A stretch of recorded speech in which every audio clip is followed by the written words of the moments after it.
우리는 누구든지 세상을 살 때 영리하게 사는 걸 굉장히 좋아합니다. 어리석으면 손해를 보고 오늘 복음의 이야기처럼 영리하면 이문을 남기는 그런 영리함을 우리는 참 좋아합니다. 그리고 예수님도 칭찬하십니다.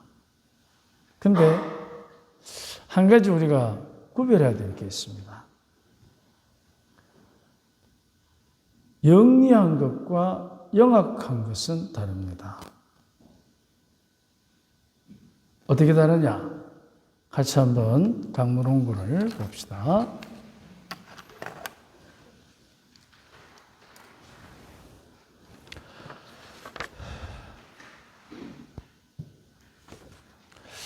영리한 것과 영악한 것. 우리는 세상을 영리하게 살아야 합니다. 영리한 것은 무엇이 중요한지를 제대로 아는 삶의 방식이고, 영악한 것은 무엇이 중요한지를 제대로 모르면서도 자기중심적으로만 처신합니다. 영리하면 단순히 자기 이익에만 몰두하는 것이 아니라 자신을 중심으로 한 주변의 모든 일을 위한 자기 효율성을 높여갑니다. 모든 이들 안에서 자기 혼자만 잘난 것이 아니죠. 그러면 자기가 속해 있는 집단을 이기적으로 대하지 않습니다.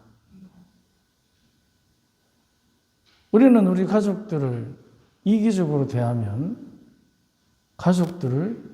가족들답게 지켜내지 못합니다. 서로에 대한 배려와 이해로 일치를 이루는 공동체가 되게 헌신합니다. 이게 영리한 것입니다, 사실은.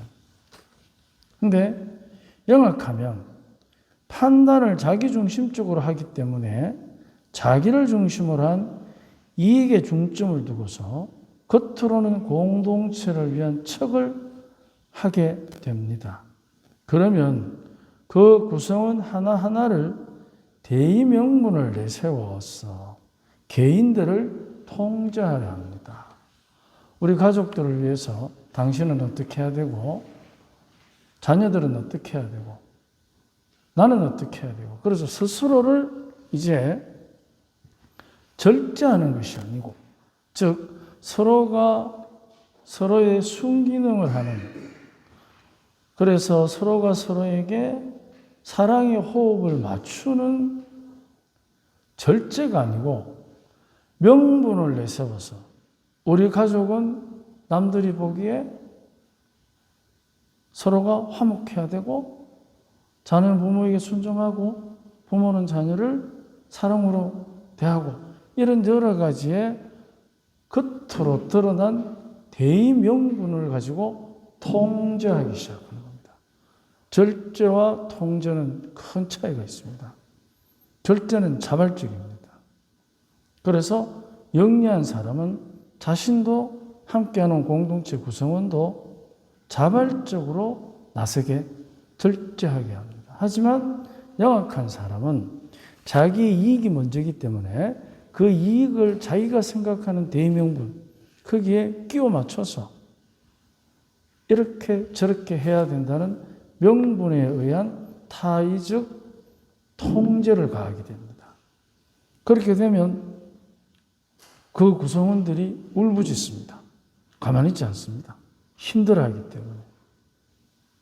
이럴 때 공동체는 창의적인 인성으로 각자의 개성이 보장받는 유기적인 관계가 아니라 강요된 명분 안에서 고립된 인성으로 서로를 경계합니다. 아이가 방문을 닫고 들어가서 안 나올 때 한번 생각해 보십시오. 그때 우리 부모는 어떻게 했는가? 그 행동을 했다고 해서 문제가 되는 것이 아니고, 그러한 행동이 드러나기 이전에 어떻게 대했는가? 방문을 잠궈 걸 때 그거를 비난하는 부모가 있습니다. 너 왜 방문 잠궈 그래? 그런데 영리한 부모는 왜 방문을 걸어 잠글까? 자기를 반성합니다. 여기에서부터 영리와 영악은 차이를 드러내는 것입니다. 영악한 사람은 자기 체면, 자기 이익에 관심이 많기 때문에 방문을 걸어 잠근 아이가 자기에게 도전적으로 보이는 것입니다. 엄마가 아빠가 정해놓은 대의명분을 거스르는 거죠. 그런데 영리한 부모는 그 아이의 개성, 창의적인 인성 이거를 중요시하기 때문에 그런 행동을 할 때 드디어 제가 어른이 돼가는구나. 덤비는 건가 아니고 인간이 돼가는구나. 입장이 하늘과 땅 차이죠. 똑같은 행동을 두고 어느 것이 영리하고 영악한지는 우리가 잘 알 것입니다. 그래서 영악한 부모는 방문 걸어 잠그는 그 아이를 영악하게 봅니다. 영리한 부모는 방문 걸어 잠그는 아이를 영리하게 봅니다. 세상은 어떻게 보느냐에 따라서 인생이 바뀝니다.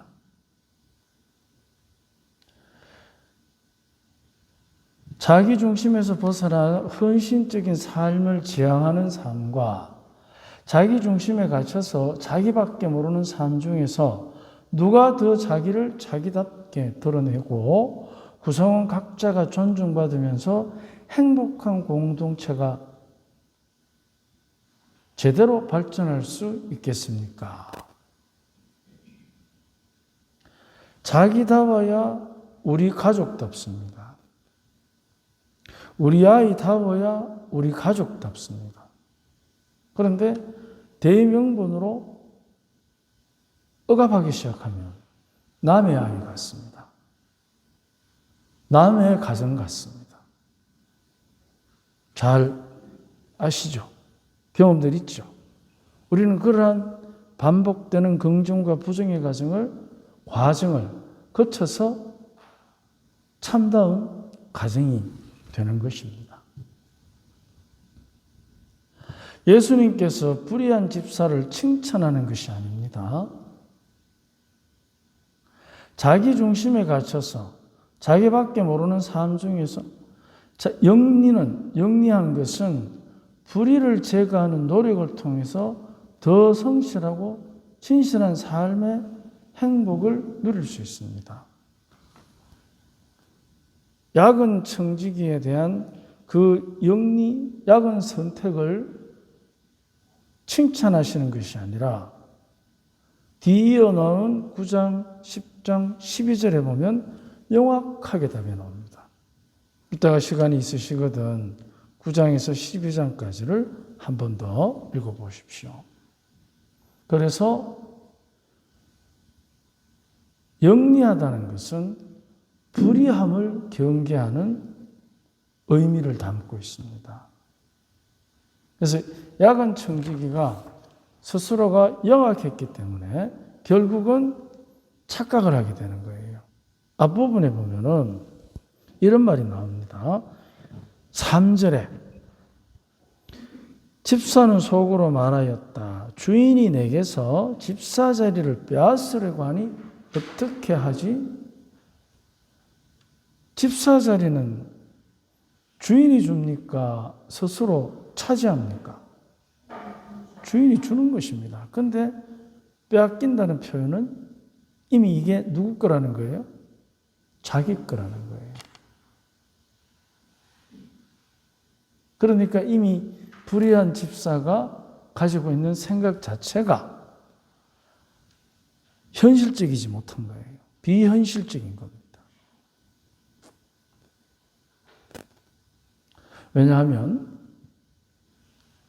주인이 내 자리를 빼앗아야 한다? 그건 원래 주인 재산입니다. 그런데 불의한 마음을 갖고 있기 때문에 어떻게 됩니까? 현실적이지 못하는 거예요. 비현실적인 착각을 하는 거예요.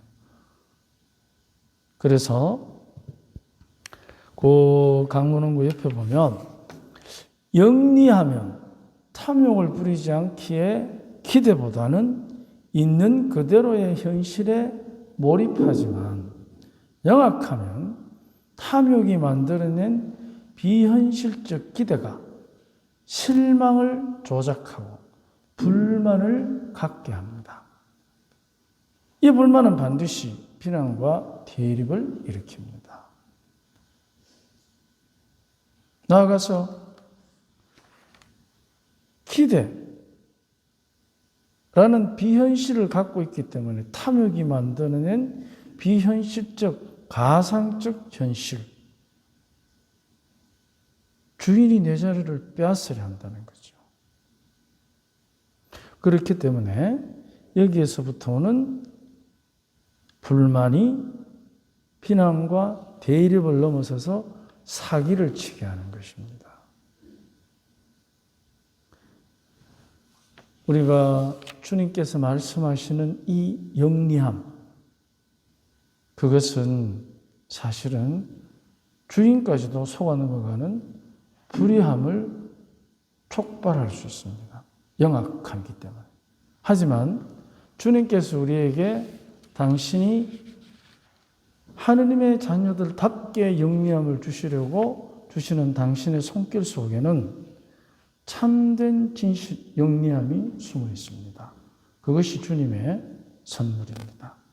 오늘 야간 청직 이야기를 통해서 우리에게 주님께서 주시고자 하는 임의사적인 축복, 그것은 하느님의 자녀다운 영리함, 불의함이 없이 더 성실하고 더 진실한 행복을 누릴 수 있는 지혜를 주실 것입니다. 아멘.